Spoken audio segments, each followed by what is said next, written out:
on ESPN, baby.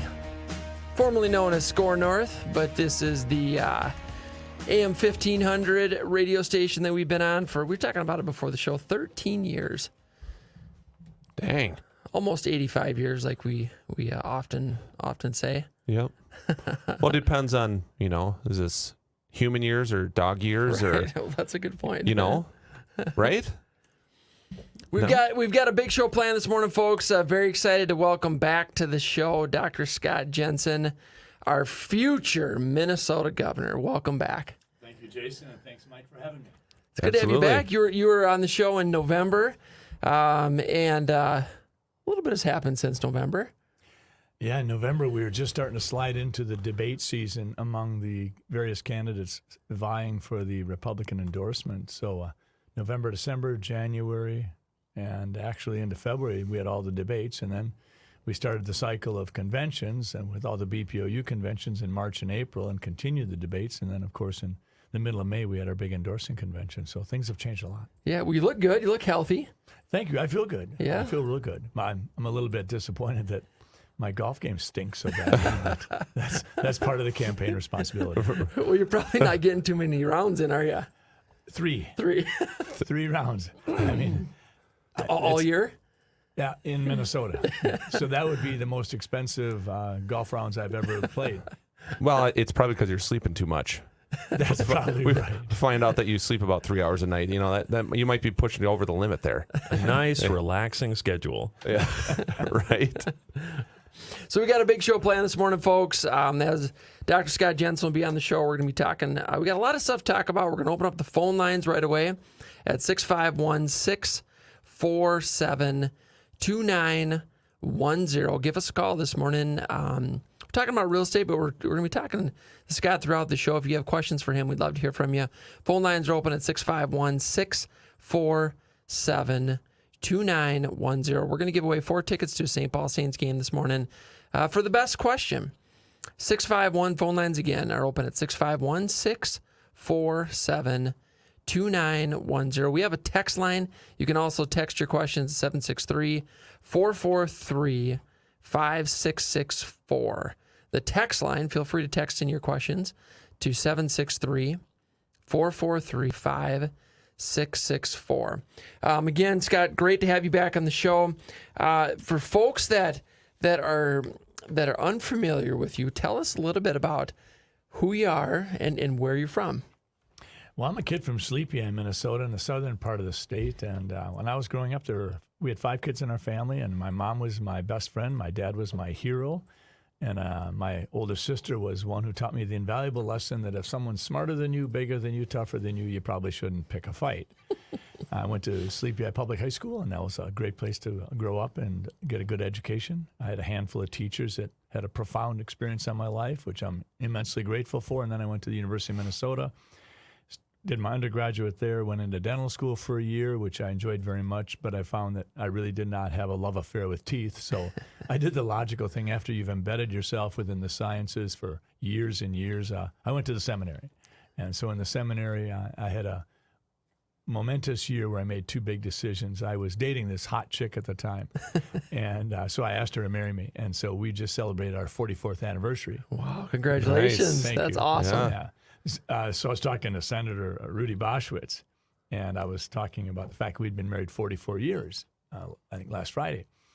And he said, well, that's interesting. He said, a couple of days later, he said, my wife Ellen and I will have been married 66 years. So he's got 50% more than I do. Dang. So so we celebrated, he and I congratulated one another. But I also made the decision to go into medicine. And medicine has been a wonderful career for me. I feel a little bit like Jimmy Stewart in It's a Wonderful Life, George Bailey. Yeah, I've had a wonderful life. And in 2016, I had the honor of being named the Family Doctor of the Year in Minnesota. And if you will, I was sort of riding high. I had my own medical clinic. My daughters were both physicians. My son was an attorney. And they'd all found a path that was good for them. And then I was recruited to run for the Senate. And that's really been a different chapter of my life, is to be involved in politics, which is so very different than being a family doctor. A family doctor, your day is sitting down with patients and together trying to walk through the historical information, the physical exam, the laboratory tests, the imaging examinations that might be necessary, and coming up with a diagnosis and an approach to how we're going to deal with this medical concern. In the world of politics, it's much more truncated. There's not the interest in really exploring all of it. It's explore that which is safe, or explore that which is what you consider a winning message. It's all about messaging and spinning. And when you get in front of a group of people, if you try to engage in a conversation, you'll be criticized for not having enough energy. You've got to be more explosive. And so more entertaining. I mean, you can imagine if I'm in the office doing a vasectomy on some poor guy, and I'm this explosive, bombastic surgeon, ripping and tearing. That wouldn't be so good. No. So I think the world of politics has been a huge transition for me. I think I'm starting to get a bit of a rhythm. And after one term in the Senate, I stepped away from politics thinking I was done. I'd done 10 years in the school board, and now I'd done a term in the Senate. And my wife had a lot of health issues. And so we decided that we needed to focus on her health. And who would have guessed that she would go through 4 major surgeries and a tumor removal in an 18-month span of time and come out of it feeling like better than she had in a decade.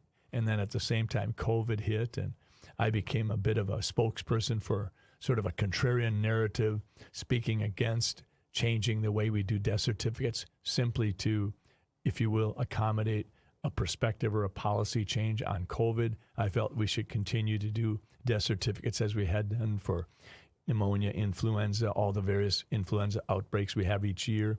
But this time around, there was going to be a change made.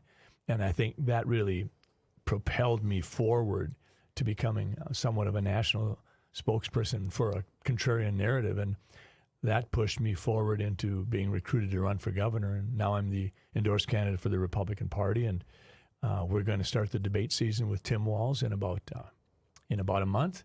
And the recent poll that showed that Governor Walz and I are in a dead heat, I think surprised a lot of people. I think it makes Governor Walz nervous, and it makes the people in our camp galvanized even more than we were before. And we've been energized for a year and a half, but now we realize that this is eminently doable, and we are going to do it. So the debates that you're going to do, where do those take place, and are those live in person, or? The first one, I think, actually would probably be Farm Fest, though I've invited Governor Walz. Let's do it sooner. I think ideally a campaign should be a transparent opportunity for the candidates to get to know the voters and the voters to get to know the candidates. And that means let's start every 2 weeks and let's go on campuses. Let's make sure we do everything we can to get the younger folks involved, the Gen Zs and the millennials. But right now, I think we're looking at the first one at Farm Fest in Redwood Falls in early August. We'll have another one at the Game Fair in late August in discussing hunting and fishing and tourism. Then we'll start sliding in. I think NPR does one, NPR I should say, and I think there might be one more that's routine. Maybe Almanac might do one, but that's more in October. So I'm hoping that Governor Walz will, if you will, commit in the same way that I would to having a debate every couple of weeks, so that between, if you will, July 15th and the election, we could have perhaps 8 to 10 debates and really flush out the issues. Sure. I think that's a great opportunity to talk about those things. How long do those usually take? Are those a couple hours or 90 minutes or? Usually they're 90 minutes. If I had my preference, I like sort of a marathon. I'd like to have 4-hour debates, and maybe we could stop in the middle for donuts and water and coffee. Yeah. But I mean, let's go deep. Go deep or go home. Right. Do you exercise? Do you run? I think I went to a gymnasium. I think it was 2008. I do a lot of steps. A lot of steps. I love it. We've got my son Theodore. He's 7, and he's got this little Fitbit thing that he wears every day. And my watch also counts my steps. And so every night after prayers, he looks over at me and he says, "Where are you at for steps?" Every single night, where are you at for steps? Well, he always, out of 30 nights, 29 of them he'll have me beat. Well, the other night he had 23,000 steps. 23,000 steps is like 10 miles. So it's a lot of steps. Well, you've got a perfect opportunity here to walk him through a mathematical exercise because his steps are so small that you should challenge him back. How many miles do we have in? Because for you, 2,000 steps might be a mile, but he might have to have 4,000 or 5,000 steps. You could maybe win the competition with your 7-year-old son if you would simply do a mathematical conversion. Now, I get a lot of steps, but I do start my morning. I always get on my knees and say a couple prayers because I think that posture is really important, especially when you're in politics.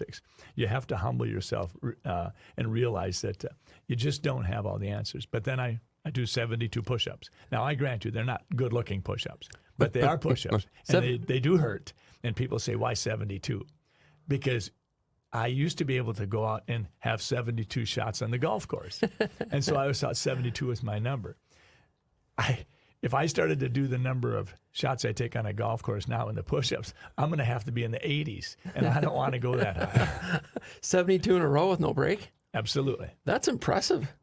For a Norwegian kid, yeah. That's really impressive.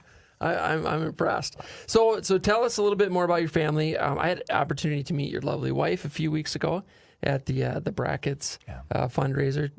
Very lovely, very kind lady. Do you guys have children? You said you had 3. Any grandchildren? My wife has been the best thing that's happened to me. She is my friend, my soulmate, my lover, and we've been blessed. And she's tough. She's tenacious. She's a veterinarian. She's had one of the most interesting vet practices in literally the history of mankind. She has done mixed animal where she would go out and work with the large dairy herds in California where there'd be 10,000 cows and they would be milked every 8 hours on schedule. She did some big-time work there. Then she came back and did a lot of small animal. Then she went into exotic animals. I still remember the night I had come off of a call night where I'd had to resuscitate the same gentleman 5 times from a cardiac arrest each time. And at the end of the shift, he was talking with his wife. And that was pretty darn special to me. And so Mary and I were talking about it. And then I asked her, I said, how was your day? And she said, well, it was good. And I said, did you have any particularly interesting clients? And she said, well, yes, I had a boa constrictor in with pneumonia. And that sort of took the wind out of my sails. So I sarcastically looked and I said, seriously, you had a boa constrictor and pneumonia. What'd you do, give it a shot of penicillin? And she smiled and said, yeah, how'd you know? So we don't really compare notes much anymore. I don't do very well there. We've had 3 kids. My oldest is an anesthesiologist, and she has a lovely family and 2 kids. And then my middle child, we'll jump to my youngest, Jackie. She's also a family doc, and she works with me. And she has 2 kids and a third on the way. And then my middle child is an attorney, but we love him just as much, even if he's not a doctor. And he has 2 kids. And so we have 6 grandchildren, 1 on the way, and we have been immensely blessed. And a lot of what you do, I think, when you're in your 60s is you say, how can I make the world better for my grandkids? Mm-hmm. And my wife and I are certainly committed to that resolve. I love it. I absolutely love it. Folks, we got the phone lines open at 651-647-2910. We have Dr. Scott Jensen in the studio this morning answering questions. We'd love to hear from you. Give us a call at 651-647-2910. We're going to give away 4 tickets to a St. Paul Saints game this morning for the best question. We have the studio lines open at 651-647-2910. We also have a text line. You can text your questions into 763-443-5664. The text line again is 763-443-5664. Call or text. We'd love to hear from you, and we'll keep those lines open throughout the show. So you've teamed up with a guy, this Matt Burt guy. So I had an opportunity to meet and work with Matt probably 15 years ago on a couple of real estate transactions. And so he weighed more then. He did. He has leaned up, man. 85 pounds, I think. He looks way different. He looks good. So how did you meet Matt? What's the story behind that? Well, that's crazy because when my wife and I were being recruited to run for governor, one of the names that came up occasionally that might run for governor was Matt Burks. And so a couple different people had mentioned this, and I said, give me his contact information. I'll give him a call and see if he's going to run or not. It never happened.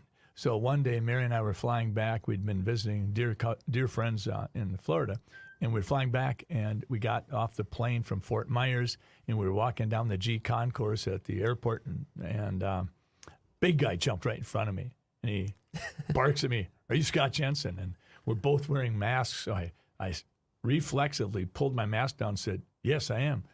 And he pulls his mask down and says, "I'm Matt Burke." I said, "Well, nice to meet you, Matt." And I thought, this is odd. And then he gives me sort of the hitchhiker's thumb and says, "My wife's over there. She loves you." And I thought, well, that's an interesting thing to say. And my wife's standing right next to me. Well, he went on to say then that his wife had been following me for a couple of years during the COVID pandemic, had appreciated some of the balanced viewpoints that I tried to provide, and that he hadn't really been following me that much. But if his wife was that interested in me, he thought he better meet me. And so the four of us sat there and talked in the G concourse, and we started walking together. And it was one of those conversations that went deep real fast. And literally by the time we got to the baggage area, Matt and Adriana said, we'd like to help. So we continued to sort of, if you will, get to know each other. And then our team asked Matt and Adriana if they would be the honorary chairman and chairwoman for our campaign. And they said yes.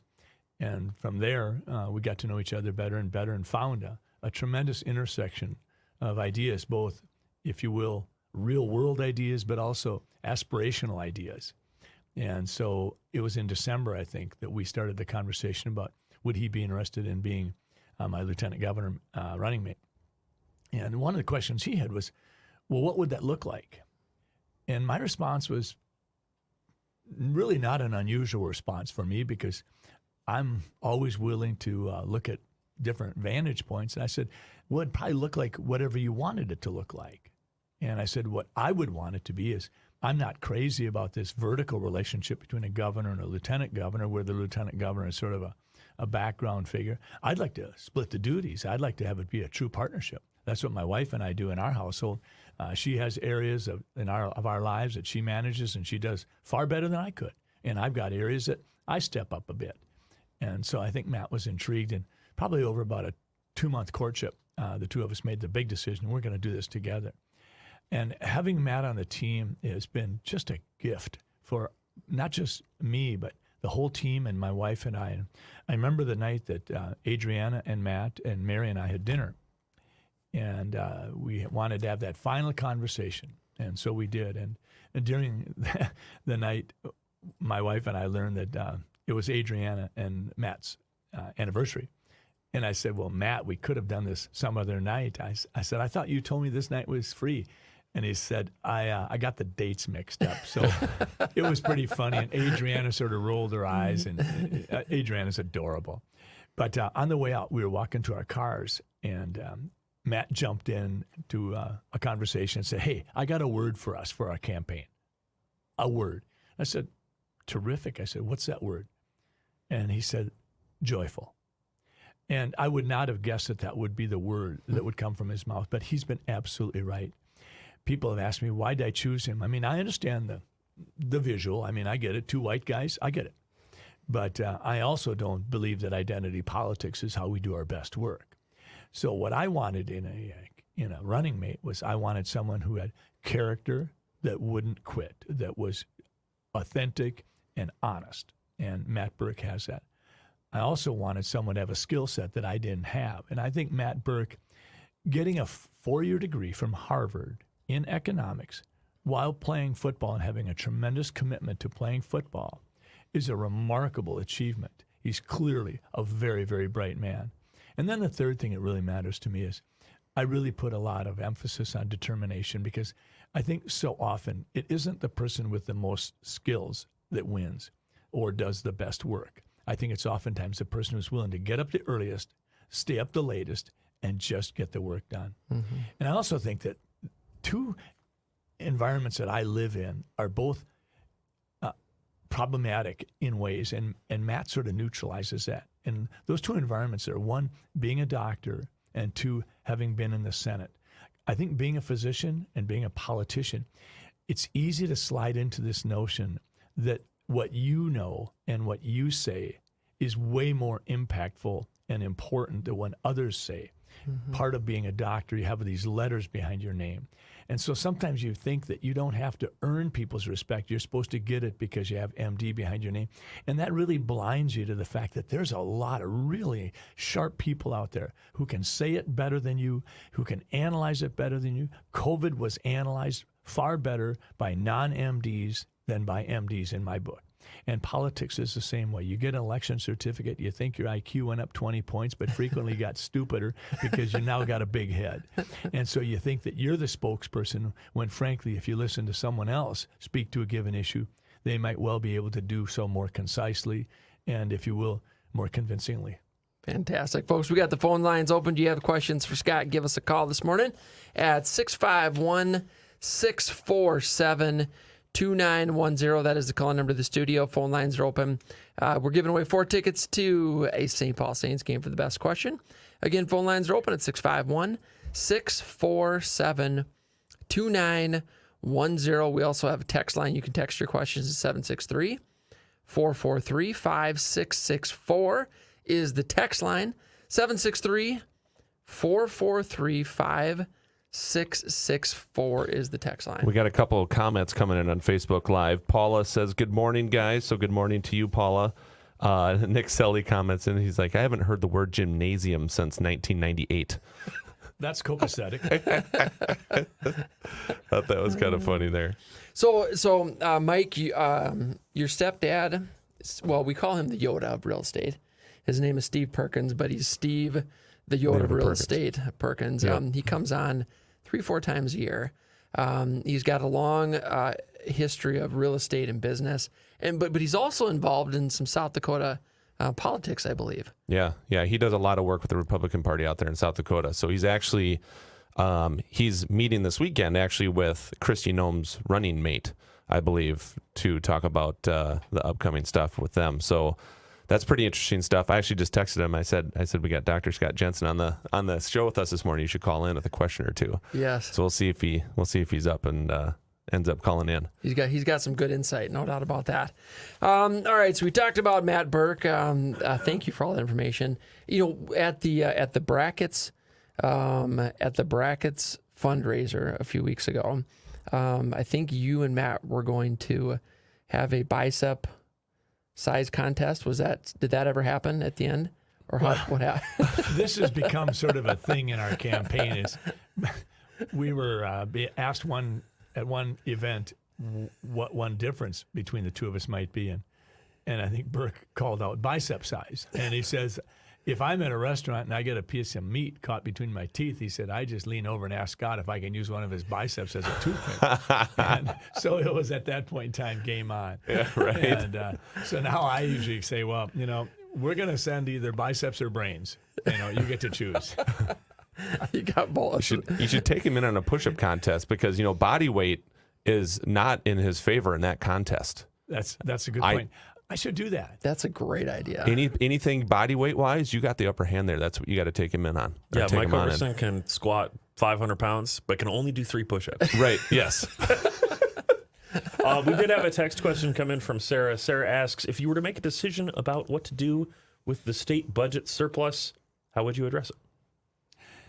Sarah, I love that question. People are going to think that you were a plant for me on this one. The easy answer would be to do some dipstick move, like, here, let's put a person's name on it and call it Walls checks. I'm sorry. I think Tim Walls tweeted the other day that, if we give you $2,000, we can pay your rent for a couple of months. Are you kidding? Where are you getting rent that cheap? You maybe would pay rent for 1 month, if that. The bottom line is you would be literally pandering. I think some of Tim Walls' teams called it a tax rebate. That's not true, because a tax rebate means giving back something that was paid in. Well, Walls' plan was to pay it out to everybody, even though 25% of Minnesotans don't pay any income tax. So let's be intellectually honest about what he's talking about doing. It's not a tax rebate program. It's a Santa Claus move. It's pandering. He knows he's in trouble, and he's saying Minnesotans aren't smart enough to figure out that I'm just pandering and I want their vote. Well, you know what? They are. And what I'm hearing is that we should be using this moment in time as an opportunity to have a bigger discussion. Clearly, we should not be double taxing Social Security. That should be unethical, and we should be joining the other 37 states that don't do that. But for some reason or another, this hasn't gotten done by the legislature and the governor. But I would say that we need to have the conversation about, with a $10 to $12 billion surplus, why don't we talk about what Minnesota could look like without a personal income tax? Could we become the economic hub of the Midwest? If we could try to make the transition that so many other states have done, almost 20%, what if we became the Florida of the Midwest? What kind of a sizzling economy could we bring to the table? Instead of losing businesses and losing powerful corporations every year to other states, instead of having Montana and South Dakota literally recruiting our businesses away from Minnesota, we would draw these corporations in. We need to do that. I think that we spend more money, if you make a comparison to other states that are comparable to Minnesota, by a lot. And if we were able to control our spending, get that sizzling economy, draw in more and more good-paying jobs, we might be able to do so much more than we realize. We deserve to have that robust conversation, and that, to me, is what a leader does. So if we're just going to get rid of the surplus because we don't want it on the books, then I would expect that what the best thing to do is be potentially an upfront bolus of money might be something that would be helpful. But I would be more inclined to say, let's put permanent tax relief into place. Let's take those lower two income tax brackets, lower those so that we know that we're really helping middle Minnesota. But I would rather have permanent than short-term walls checks, which I think is sort of the height of political vanity for a politician who's giving out money that isn't his and putting his name on it. I just don't buy into that. Folks, we got the phone lines open at 651-647-2910. We have Dr. Scott Jensen in the studio this morning. Give us a call with questions at 651-647-2910. We also have a text line. You can text your questions at 763-443-5664. The text line again is 763-443-5664. Scott, so Mike and I are from Laverne, Minnesota. We grew up together. I've got 3 younger brothers. Mike has 3 older sisters. And so he spent a large portion of his years at our house. It was more comfortable to be with all of the boys than his sisters. I think he had similar challenges as you did. His sisters were older, bigger, stronger than him. Yep. I think Smarter? Yep, smarter. I mean, I'm not going to admit that, but I'm shaking my head yes. You know, That'd be nodding your head yes, shaking your head no. Oh, yeah, I love nodding. it, Mike. Yeah, there we go. they did things to him that made him uncomfortable. Yep. So he spent a lot of time at the Walgrave farm. But Laverne, which is close to the South Dakota border, I mean, we witnessed over the years many of our friends and folks that we knew moving to Sioux Falls for the tax reasons, and businesses in Laverne moving their business to South Dakota across the border for those tax benefits. And there's countless people I can think of over the years that have, from the Twin Cities, our friends and family that we've known that have moved out of state, and they've moved to Florida, and they've moved to Texas and Arizona and South Dakota. I can't recall anyone that I know moving from there to Minnesota for financial reasons or tax benefits. And I think there's a lost opportunity there because Minnesota is a wonderful state with incredible, resources. Yes, I couldn't agree with you more. And I wouldn't say it's a lost opportunity. I would say it's a trend of recurring lost opportunities literally every year. I was in the Senate, and we had an economic opportunity to put some sort of a shrimp farm down in the southwestern portion of the state. And it ended up not happening, but it did happen across That was Laverne. Yeah, it was in Laverne. Yeah. But it got done in South Dakota. Yes. I think there's sometimes when someone's not comfortable with what's happening, we have a tendency to denigrate the person who's doing the thing that we don't approve of. Sometimes that person will take an action that maybe we thought about, but we didn't do it. So then if someone does do that, then we take a couple shots at them. And I think we've been doing that. We sort of retaliate emotionally and mentally, and sometimes with our words when people leave Minnesota, like, well, yeah, sure, they got what they needed from Minnesota and they left. That's such the wrong attitude. The attitude should be, Why did they leave? Because once we ask that question, we realize that the business opportunities across the border were greater. The opportunity for growth, expansion of your company, either with downstream or upstream efforts, creating new subsidiaries, paying your employees better, not having to deal with the hassles of ever-expanding government. When we look at it that way, we realize that why wouldn't they move? And once we get to that question, that puts us in a place where we can now start to fix it. And that means, what do we need to do to be the magnet to draw people in? People could say, well, this is the one-off kind of thing. No, this isn't. Look at Medtronics. Medtronics used to have a powerhouse here. Look at Delta. Delta isn't based here. Medtronics is based offshore. When Medtronics made a recent expansion, they looked at Minnesota, but they did their expansion in Colorado. This is happening over and over again. Take it a step further. What's Minnesota going to look like if we don't have Polaris and Arctic Cat, if we don't have JBS, if we don't have Best Buy, Target, 3M, if we keep losing these companies, by the time we wake up, we will be so far down the road that we will not be able to push the snowball back up the hill. We will not be able to find a switch that has allowed us to flip it and turn back the hands of time. We're going to pay a deep price. So to me, that's why this election coming up is so critical. A leader has to lead and go into those hard conversations where, yes, it's going to be fraught with political danger. People will criticize you, but that's not a reason to not lead. Folks, we have the phone lines open at 651-647-2910. Give us a call this morning. Dr. Scott Jensen in the studio answering questions. Phone lines are open at 651-647-2910. You can also text in your questions. 763-443-5664 is the text line. You can text your questions to 763-443-5664. 664. We've got 4 tickets to a Saints game to give away for the best question, so call or text for a chance to win those. Scott, talk to us a little bit about Dr. Jensen's Fight Inflation Together plan, the FIT plan. Tell us a little bit more about that, please.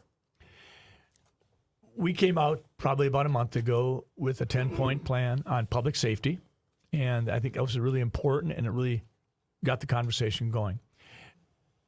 Today we came out with, I should say a couple days ago, we came out with the FIT program, Fight Inflation Together. It has to do with several things. The tax burden that the everyday Minnesotan has to endure is overwhelming. We're literally in the top 5% in virtually everything. And Governor Walz has proposed increasing the gas tax, increasing the estate tax, increasing the corporate tax, increasing the personal income tax. Virtually any tax category, it's been proposed that we increase it, even though we have a $10 to $12 billion surplus.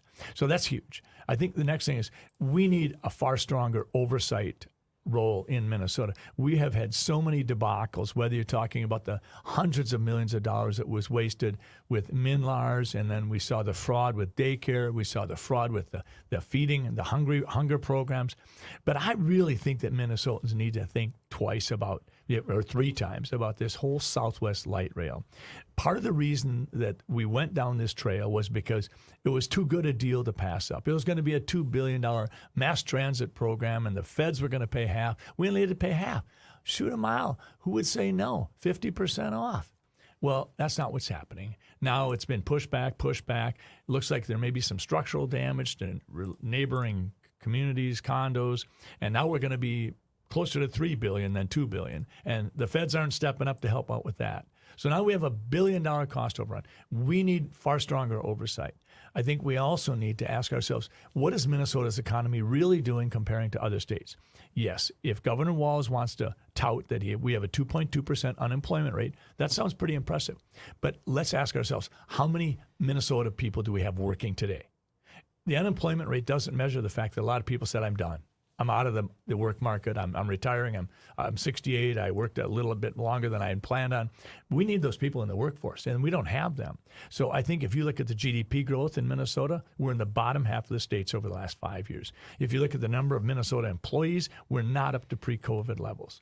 I think the next thing that you have to look at is you have to ask yourself, what about energy costs? And these are huge, and we've got to do something about them. When you reduce the amount you produce, you raise prices. This isn't rocket science. So we've got to get on top of that. We shouldn't be taxing Social Security twice. That's a given. I think we have to ask ourselves, how do we harness spending? We have to look at metrics. If we're spending more than a typical state that we might compare ourselves to, then we have to ask why. Welfare recipients. In Minnesota, the typical welfare recipient gets over $30,000 a year. In the bordering states, Iowa, North Dakota, South Dakota, Wisconsin, none of those states get up to $20,000. Now, I'm not saying that we're wrong. I'm saying that we've got to look at that. And when we look at the amount we spend on human services, and when we look at the amount spent on K through 12, K through 12 public education, we spend and spend and spend. And last session, arguably one of the biggest bumps in money in decades. And yet, the achievement gap's increasing. Graduations are down. People seem to be ill-prepared for the workforce. We'd have to ask ourselves a question. Is our public K-12 system succeeding? And if it's not, I'll tell you this, it's not because of the teachers. The teachers are committed. They go into teaching to touch kids' lives. They're powerfully engaged. But I would say that the teachers' union has lost its way. It's gone through this mission creep where it no longer sees itself as being an advocate for teachers and students and parents. It's its own little fiefdom. And those people in that union like what they're doing. They like their job. They like their expense accounts. And it's being done on the backs of the students, the teachers, and the parents. So I think these are a lot of the things that we have to do. And ultimately, we have to restore our supply chains in a very real fashion. If you want to see the 10 points in more detail, you can just go to drscottjensen.com/fit, and you'll be able to find it there. Folks, we got the phone lines open. Dr. Scott Jensen in the studio this morning. Give us a call with your questions. 651-647-2910. That is the call number to the studio. We got the studio lines open at 651-647-2910. We also have a text line at 763-443-5664. We're giving away 4 tickets to a St. Paul Saints game this morning for the best question. The text line for your questions, you can text your questions is 763-443-5664. You'd mentioned a few moments ago, 25% of Minnesota folks do not pay taxes. I didn't realize that. That's a new number, or I wasn't aware of it. That's an estimate, and that was, I think, the number that was used when I was in the Senate.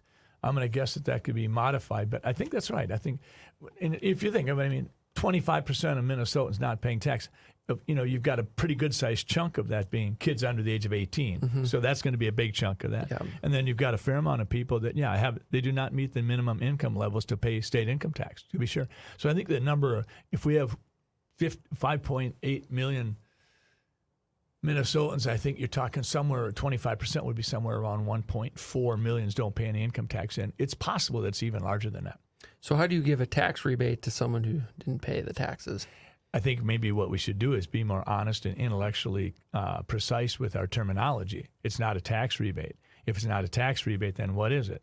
It's a gift. It's Santa Claus. And then you have to ask yourself the question, why is this being done?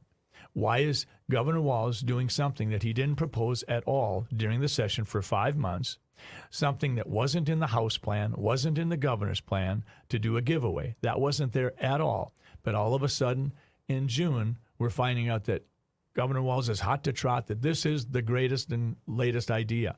This is political pandering at its worst. And I think Minnesotans really need to recognize it, call it out for what it is, and say, hold it. That's really not going to make a permanent impact. But I think it really also gets to the fact that Governor Walz is a little out of touch. When you're the governor and you don't pay property taxes, he said he has no property in Minnesota. So he doesn't pay any property taxes. He doesn't pay for his food, doesn't pay for his gas, doesn't pay for his auto tabs, doesn't pay for his cars. He's got a driver, he's got a chef. When you're not paying any of this kind, you can understand why this man thinks that $2,000 pays for 2 months of rent. We were just talking about this week. We were talking about, what can you rent for $2,000? And that's, it's kind of the starting point for something that we would consider to be, a nice rental. And it's, there certainly is nothing.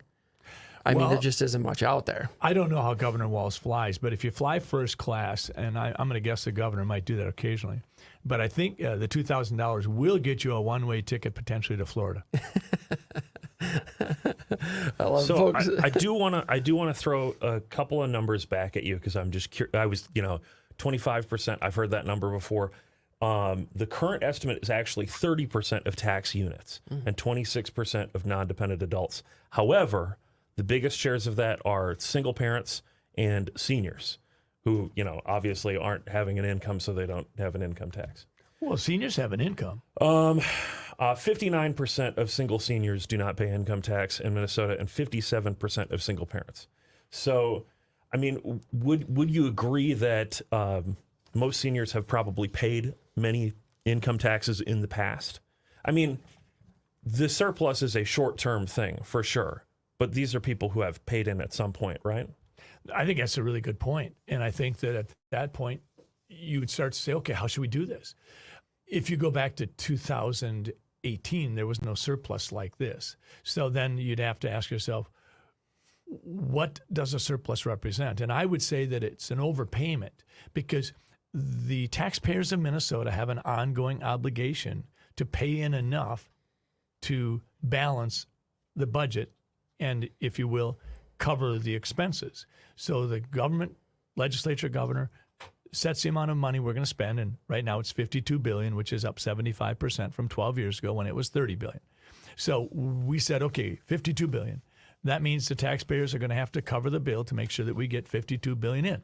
Well, if you find out that you don't have $52 billion, but you have $64 billion, and you say, okay, well, we have $12 billion as an overpayment, then if you're going to not get it back to the people who paid it, then I think we at least have to be intellectually honest enough to tell people, you paid in $12 billion too much.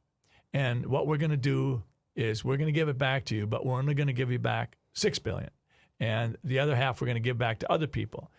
If someone got their taxes done by an accountant and the accountant said, hey, Doc, you paid in $10,000 too much, I'd smile and say, terrific, I'm going to get a refund. He'd say, yeah, we're going to get you a refund of $5,000. I'd say, well, where'd the other $5,000 go? Oh, we're going to give that to other interested parties. I think people would have a problem with that. So if we're going to do it that way, I think the most important thing is let's be honest about it. Because if we say, okay, we're going to distribute it to every adult in Minnesota, then let's be honest about it. Let's say why we're going to do that, why we think that's the right thing to do.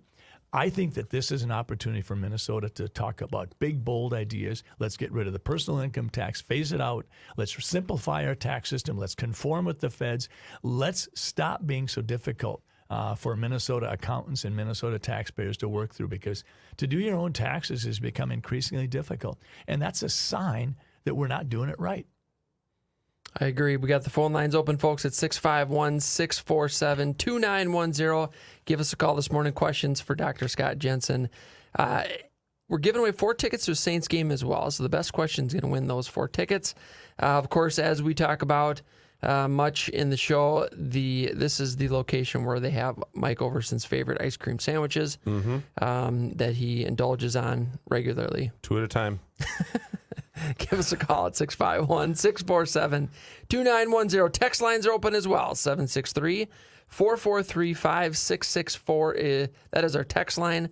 Again, you can text your questions to 763-443-5664. Scott just got a text message from a good friend of mine, David Kroll. He says, I love that you have Dr. Jensen on. Smart, hardworking, ethical, and just a great guy.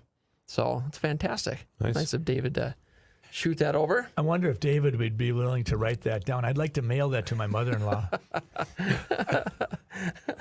I have a feeling your mother-in-law likes you. It took some time. That's okay. So we got gas prices.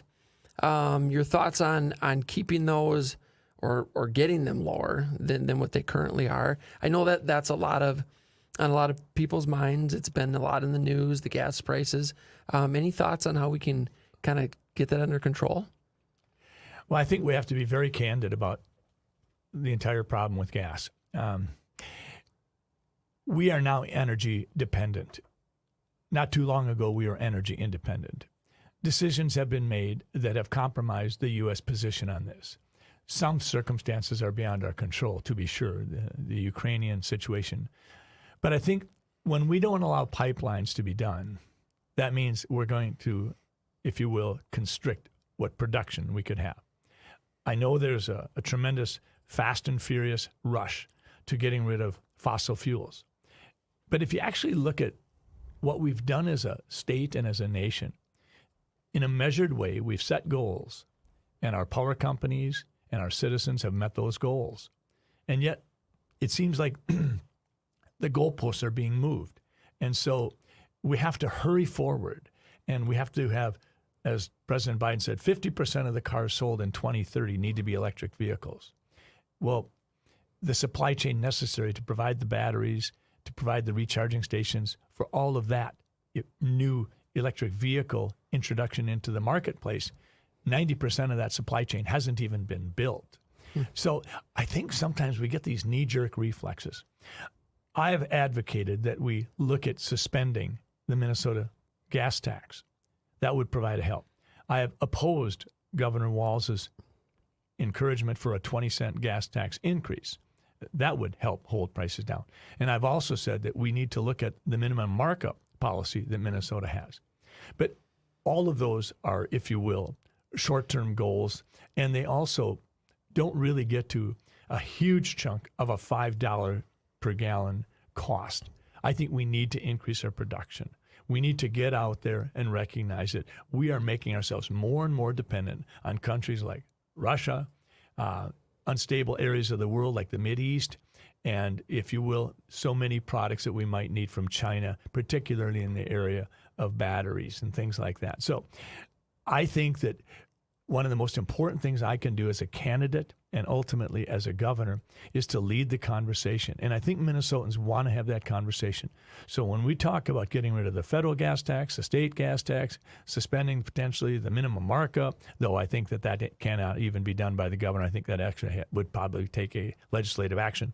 But in those situations, that's giving Minnesotans hope and grist for conversation. And that's what we need to do. Because right now, people are sort of throwing their hands up in the air, feeling a little bit like the sky is falling, and saying, how the devil did this happen?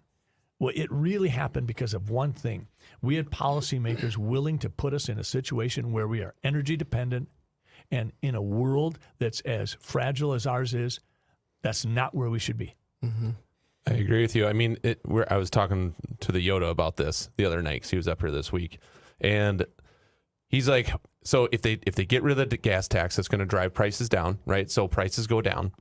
So that will actually increase demand then. So as a price goes down for a good, more people can afford it, more people will buy it, the demand will then go up. But what happens with our supply? If it's the same supply and demand goes up, all that's going to do is just drive prices higher. It's going to be a real short-term effect where prices drop, we use more gas because the demand goes up because more people can buy it. But the supply didn't change. So now what happens? Well, the price is going to just go right back up, and it could go higher than where it's at now. Right. You know, so he was more focused on the supply piece of it. That's what we need to fix versus actual cost. Mm-hmm. We need to remind Yoda, one of his most brilliant comments he ever made was, do or do not. There is no try. And in this situation, what Minnesotans are asking of their leaders is do. And do sometimes doesn't mean necessarily taking an action, but do lead. And in leading the conversation, what we get to is exactly what you said, Mike. We get to the notion that, yes, we could do this on a short-term basis. And perhaps if we had a short-term problem, it might match up okay. But we don't have a short-term problem. Gas prices are not going to drop by Labor Day. They're probably going to go up. So I would say that your Yoda is absolutely spot on. But I don't think that gets leaders off the hook in terms of leading the conversation and acknowledging that, yes, this could be a short-term impact, and it could literally boomerang back the other way.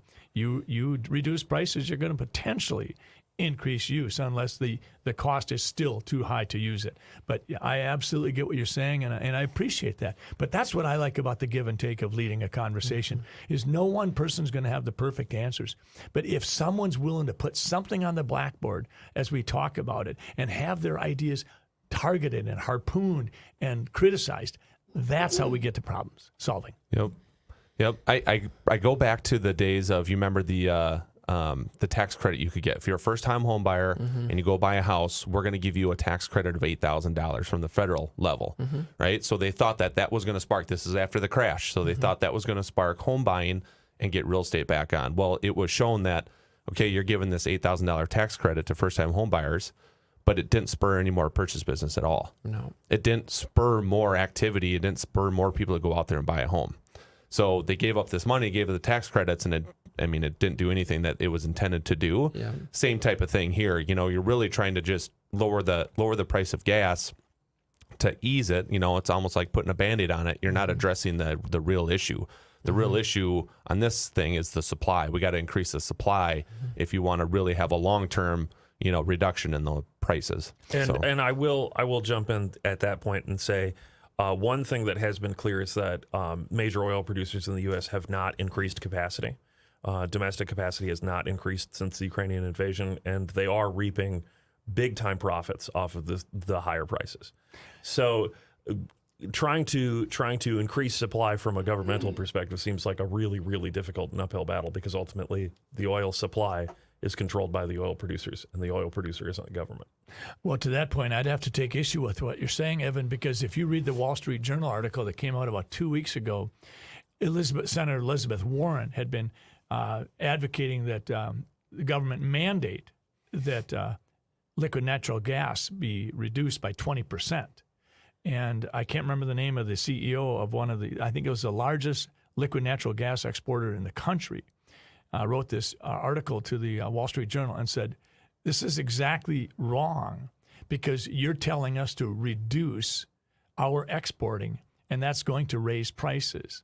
And it was unusual for a CEO of a private company to go so firmly against a sitting U.S. senator. But his courage was admired in many circles. And I think that there have been, if you will, elected officials that have done many efforts to reduce production or exporting. And so I think that we'd have to go into the weeds a little bit and find out really where is that lack of increased production coming from? Is it coming from oil companies, liquid natural gas companies? Is some of it coming from legislative actions? Because I'm not willing to concede that point. That's a great perspective. We appreciate the folks. We have the phone lines open. If you have any questions this morning, give us a call at 651-647-2910. That is the call number to the studio. We'll keep the studio lines open throughout the show. 651-647-2910. We also have a text line. You can text your questions to 763-443-5664. Again, the text line is 763-443-5664. I got a great idea for the surplus of money they got in Minnesota. We're going to do permanent interest rate buy downs for everyone buying a house over the next however many years. I don't know what that would look like. Yes. But it's a great idea. For a few $1,000s, you can permanently buy an interest rate down, and that saves people how many thousands over the term of a loan? Bam. What do you think? Sounds great for the loan officer. That could be a one-off idea. Yeah. Let's just table that. Maybe we'll visit that down the road a little bit. Obviously, that doesn't pertain to everyone, so it's just, being the loan guy, I got to bring something like that up. Guy. Scott, what do you have coming up in the next couple weeks? How can people get involved? How can they connect with you and your team? We've now got a calendar on our website. So if you go to drscottjensen.com/events, you can see what's coming up. But we've got quite a few fundraising events coming up, and then we're also doing a lot of parades. I know today we're doing a parade we're doing one in Rochester, then we're going down to St. James and doing a parade there. Then on July 4th, I know that we're going to be at the Hmong Celebration of Independence on July 2nd on that Saturday. We're going to try to get to the Somali celebration later that day. And then I think we're down in Albert Lee for a parade on the 3rd of July. And on July 4th, we'll be at Delano, we'll be in Chanhassen, and we'll be in Hastings. So a lot of parades coming up. We had a big rally at Merrifield with several hundred people showing up last weekend in 95-degree weather on Father's Day, and that was an immense success. The biggest disappointment for me in that one was we had a small pickup football game, and I threw a perfect pass to my receiver, but it bounced off his chest and into Matt Burke's hands, and he ran it into the end zone, and he was less than modest on that one. And I simply stated that I thought it was probably the first time that Matt Burke had ever crossed a goal line with a football in his hand. So that's become a bit of a point of contention beyond just the biceps and brains issue. Did he do the gritty? Did he do the dance, the celebration dance in the end zone? I've seen many people dance, some well and some poorly. I could not consider what he did in the end zone a dance. We have more of an involuntary convulsion type of It did make me want to treat him for a seizure disorder, yes. We have Raymond on the phone with a question. Raymond, thanks for calling in. How can we help you? Raymond, let's keep it real short. We got about a minute and a half. Oh, just a quick question. At the beginning of the hour and during the review of some of our funding from the state, Jensen mentioned that K-12 institutions should probably have a little bit of a review due to their effectiveness. He did pay a compliment to our instructors that they're doing a wonderful job and they're entering into the field for the right reasons, but then made a jump to Education Minnesota, that they're actually the root cause of maybe part of the problem. And I'm wondering how you can draw those two connections together from the budget funding being reviewed and that the root cause is maybe a purposeful self-funded union that teachers are electing into and is not receiving any federal or state funding. That's a great question. Thank you for asking. Probably the 4 years in the Senate and watching Ed Minnesota not necessarily participate in innovative brainstorming would be one thing that I would base that on. And the second thing would be I've taken care of teachers for decades, and I ask them frequently, how do you feel about being a part of Ed Minnesota? And it sort of said, well, it sort of comes with the job. I'm not crazy about it, but I appreciate the legal coverage if I need it. I appreciate the contract negotiations, and if there's some other small benefits, that's great as well. But they're not crazy about the way Ed Minnesota lobbies, and they wish that the Ed Minnesota would potentially be more devoted to students and teachers. Raymond, appreciate the call in. Folks, to connect with Dr. Scott Jensen, go to his website, drscottjensen.com. Scott, thanks for coming on again this morning. It's great to see you. Oh, it's my pleasure, and I was really glad to hear about Mike eating ice cream sandwiches 2 at a time. That was really good. Have a great weekend, folks.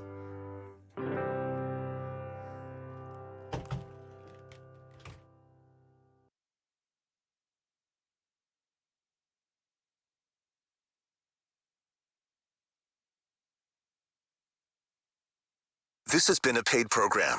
The views expressed were not necessarily those of the management or ownership of KSTP-AM 1500 ESPN. You're listening to 1500 ESPN on KSTP-AM 1500 and 94.5 HD2 Minneapolis, St. Paul.